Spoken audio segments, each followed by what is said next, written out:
जब किसी समाज का बुद्धिजीवी वर्ग अपनी जिम्मेदारियों को समझने लगे और समाज के प्रति जो उसने अर्जित किया है, जीवन में ज्ञान अर्जित किया है, धन अर्जित किया है, मान सम्मान अर्जित किया है और उससे समाज को लाभान्वित करने की सोचने लगे, तो दुनिया की कोई ताकत उस समाज को आगे बढ़ने से रोक नहीं।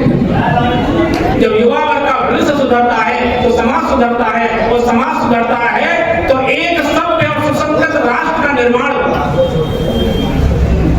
परम पूज्य बाबा साहब डॉक्टर अम्बेडकर, जिनको बौद्ध जगत में बौद्ध शब्द कहते हैं, बौद्ध शब्द बाबा साहब डॉक्टर अम्बेडकर जैसा समाज निर्माता, राष्ट्र निर्माता, जिसे पूरी दुनिया भारत का राष्ट्र निर्माता के रूप में जानती है, लेकिन हम केवल मंचों पर कहते हो संविधान निर्माता, नारी मुक्तिदाता, ये तो है ही है, लेकिन सबसे बड़ा काम उन्होंने जो किया इस राष्ट्र निर्माण में, उन्होंने कहा प्रथम है भारतीय, है भारतीय और केवल भारतीय की भावना, और ये तभी बन सकती है जब हम भगवान बुद्ध के बताए रास्ते पर, बाबा साहब के बताए रास्ते पर मानव एक समान सिद्धांत को अपनी जीवन में। साथियों, अभी बहुत सारी बातें हुई कि एट्रोसिटीज हो रही है। मैं 1 मिनट लूंगा, आपका ज्यादा समय नहीं। यदि किसी देश की सरकार की इच्छा हो, ध्यान से सुनना साथियों, यदि किसी देश की सरकार की इच्छा हो तो किसी की मजाल नहीं, किसी की बहन बेटी पर अत्याचार कर सके, किसी व्यक्ति पर अत्याचार कर सके। क्यों? कि शक्ति सरकार के पास होती है, लेकिन उसकी इच्छा नहीं होती कि ये अत्याचार रोके, समाज भयमुक्त हो, सामंतवादियों जातवादियों का दबदबा रुके, ये सरकार की इच्छा नहीं है, शक्ति उसके पास है। और आप उदाहरण देखें, आप कहेंगे पॉलिटिकल बात होगी, पॉलिटिकल बात नहीं है, सामाजिक बात है, धार्मिक बात है, सरकार की दायित्व की बात है।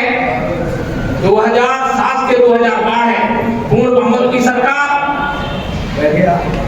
वही प्रशासनिक मशीनरी, वही संसाधन, वही पब्लिक, लेकिन नजर दूर उठाकर देख लीजिए इस तरह की कोई घटना पीट के मारने वाली नहीं। क्यों? सरकार के पास शक्ति थी और इच्छा भी थी, यानी इच्छा और शक्ति दोनों मिली, तो सरकार का जो दायित्व होता है, जो संविधान दायित्व देता है कि इस देश में सरकार का दायित्व है कि समता, स्वतंत्रता, न्याय पर आधारित व्यक्ति की गरिमा को स्थापित करते हुए बंधुत्व की स्थापना करके एक ऐसे राष्ट्र का निर्माण किया जाए जिसका सपना बाबा साहब डॉक्टर अम्बेडकर ने देखा।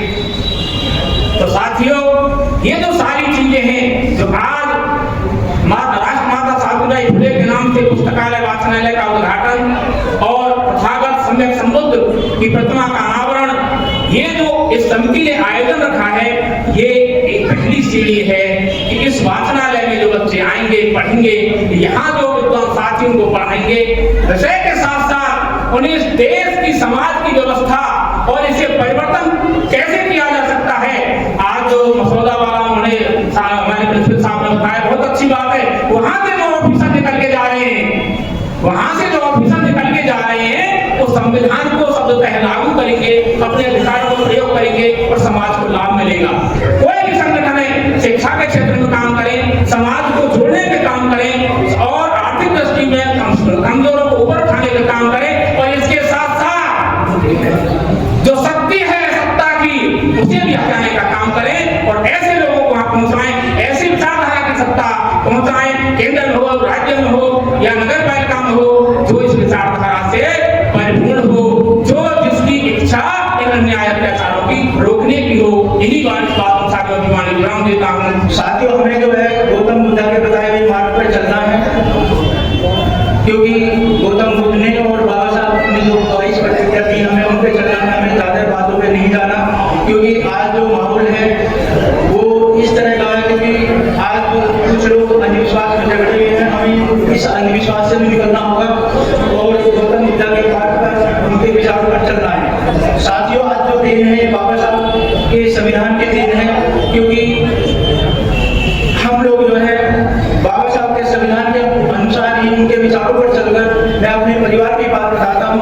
साथियों, आज मैं बाबा साहब के विचारों पर चलकर मैं खुद एडवोकेट हूँ और मेरे दोनों बेटे भी एडवोकेट हैं, मेरी बेटी भी टीचर है। हमें बड़ा गर्व है बाबा साहब की विचारधारा पर, उनके पक्षियों पर। साथियों, मैं आप सबसे भी यही अनुरोध करता हूँ कि हमें अंधविश्वास को त्यागना होगा और अपने विचारों, बाबा साहब के विचारों पर चलकर उनके जो विचार हैं उनको आगे बढ़ाना है। साथियों, जब सत्ता की बात आती है, क्योंकि जब हमारी सत्ता ताकतवर होती है तो हमारे पे जुल्म जाती भी नहीं होती, क्योंकि जब हम कमजोर हो जाते हैं तो हमारे ऊपर जुल्म जाती शुरू हो जाती है। इसका उदाहरण वाल्मीकि समाज में गोहाना कांड, मिर्जापुर कांड और हाथरस कांड, ये हमारी बहन बेटियों को जलाकर जो बता भी नहीं देते और उनके जुल्म अत्याचार करते हैं। साथियों, अभी इसी का उदाहरण है सुंदर नगरी।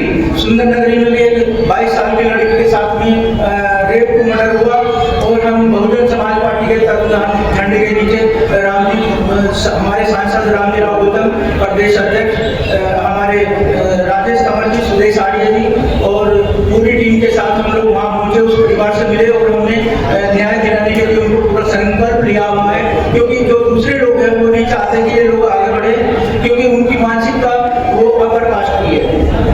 साथियों, हमें ये ध्यान देना होगा, क्योंकि बाबा साहब ही एक ऐसे हमारे जो संविधान के अकॉर्डिंग हमें जो उनके लाभ मिले उन पर चलना होगा। मैं अपनी बातों को ज्यादा न कहते हुए अपनी वाणी को यही विराम करता हूँ। हमने देखा है कि जो बच्चे हमारे समाज के अधिकांशतः सरकारी स्कूलों में पढ़ने आते हैं, उन्हें नहीं मिलता कहीं पर EWS में भी एडमिशन। उनकी आय इनकम 2.5 लाख और EWS की इनकम 7 लाख। इसी दृष्टि को विचार में रखते हुए हमने भी उम्मीद की थी कि इस तरह का एक वाचनालय, पुस्तकालय किसी गरीब क्षेत्र में शुरू करें या गोकुलपुरी विधानसभा में या नंदनगरी विधानसभा में शुरू करें, जिससे वो कमजोर बच्चे उन्हें समुचित साधन प्राप्त हो सकें। साथियों, आज एक ऐतिहासिक दिन है और ऐतिहासिक दिन क्यों कहता हूं मैं? भारत के संविधान को लागू हुए लगभग 76 साल के आसपास हुए हैं। आज जो हमें ये अवसर प्राप्त हो रहा है, हम अपने महापुरुषों की, अपने उन बलिदानियों की जिन्होंने समाज को यहाँ तक लाने का काम किया, उनमें भगवान बुद्ध सर्वप्रथम हमारे एक भगवान या उनको इष्ट या उनको कुछ जितनी भी उपाधियां दी जाए कम होती है, उन्होंने में एक रास्ता दिखाया और उस रास्ते पर आते आते माननीय कांशीराम तक हमने उस कार्य को हमारे बहुजनों ने लाने का काम किया जो महापुरुष थे।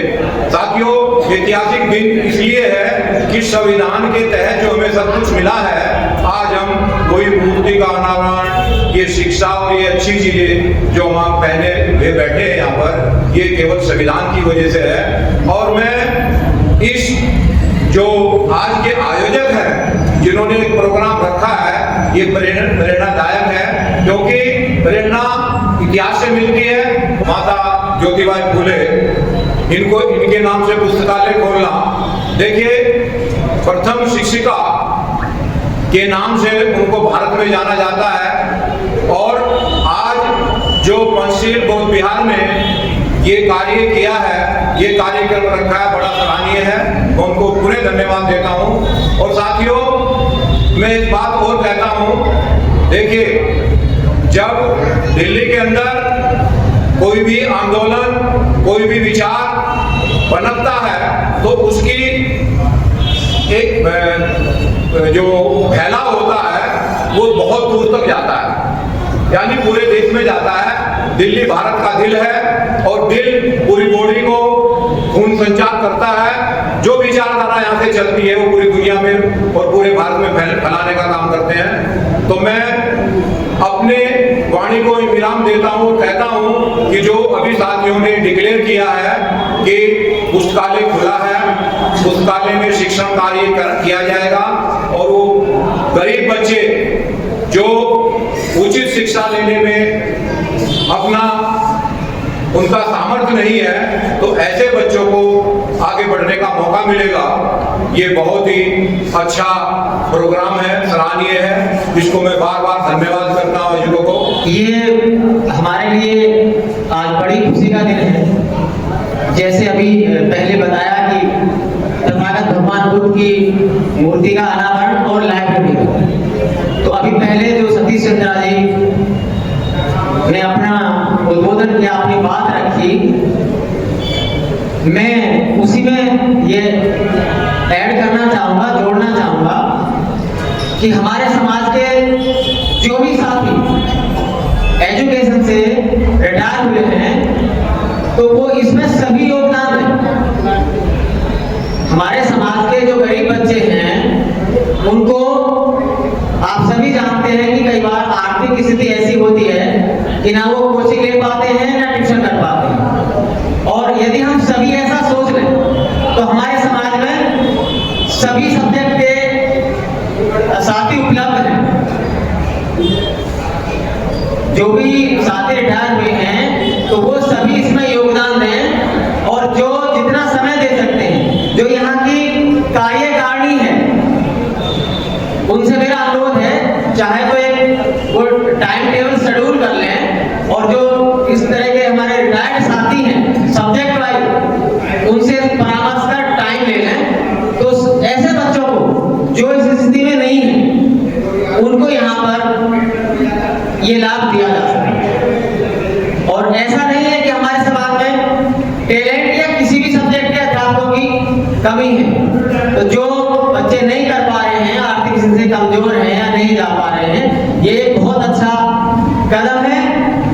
और समय तो दें, मैं तो ये चाहूंगा कि हम जो भी पुस्तकों के बारे में भी जो हम हेल्प कर सकते हैं लाइब्रेरी में गरीब बच्चों को, कि पुस्तकें दे सकें, तो हमारे पास जो भी अवेलेबल है, सभी शिक्षकों के पास होती है, हमारे पास जो भी पुस्तकें अवेलेबल हैं वो सभी लाइब्रेरी में प्रदान की जाए, जिससे कि जो बच्चे यहाँ पर आएंगे उनको उनका लाभ मिल सके। मैं इतना ही कहना चाहूंगा कि मुझसे जो इसमें सहयोग बन पड़ेगा या जो मुझसे अपेक्षा होगी समय की, पुस्तकों की, मैं हमेशा उसके लिए उपलब्ध रहूंगा। इस क्षेत्र के अंदर एक पहला पुस्तकालय हमारे समाज को उसका लाभ लेने के लिए यहाँ पर ये खोला जा रहा है। मैं Satish Chandra, retired lecturer from directorate of education, मैं आपको ये वादा करता हूँ कि इस पुस्तकालय के अंदर दबे कुचले समाज के जो भी विद्यार्थी होंगे, मैं उन्हें साइंस पढ़ाने का कार्य करूंगा, कॉमर्स में अकाउंटेंसी पढ़ाने का कार्य करूंगा, बिजनेस स्टडी पढ़ाने का कार्य करूंगा, और ये कार्य मैं निस्वार्थ, बिना किसी डिमांड, बिना किसी मनी के, बिना किसी लोभ और लालच के करूंगा। ऐसा मैं आपको ये वादा करता हूं। और मैं अपने सभी समस्त साथियों, मेरे बहुत सारे साथी अभी रिटायर हुए हैं मेरे साथ, मैं उनसे भी इस बात का जिक्र करूंगा कि वो भी अपने घंटे 2 घंटे इस पुस्तकालय के अंदर में, और हमारे दबे कुचले समाज के जो विद्यार्थी हैं उन्हें आगे बढ़ाने का, उन्हें शिक्षित करने का एक संकल्प लें, ऐसा मेरा मुझे मैं कहूँगा। इसी के तहत मैं अपनी बात को विराम करता हूँ कि हमारे बहुत सारे सम्मानित साथी हैं, अपनी बात रखेंगे। सभी को मेरा जय भीम, नमो बुद्धाय। अगर आपने अभी तक हमारा चैनल सब्सक्राइब नहीं किया है तो सब्सक्राइब करें और घंटी का बटन बिल्कुल भी दबाना ना भूलें, ताकि सभी लेटेस्ट खबरें पहुंच सकें आप पे सबसे पहले।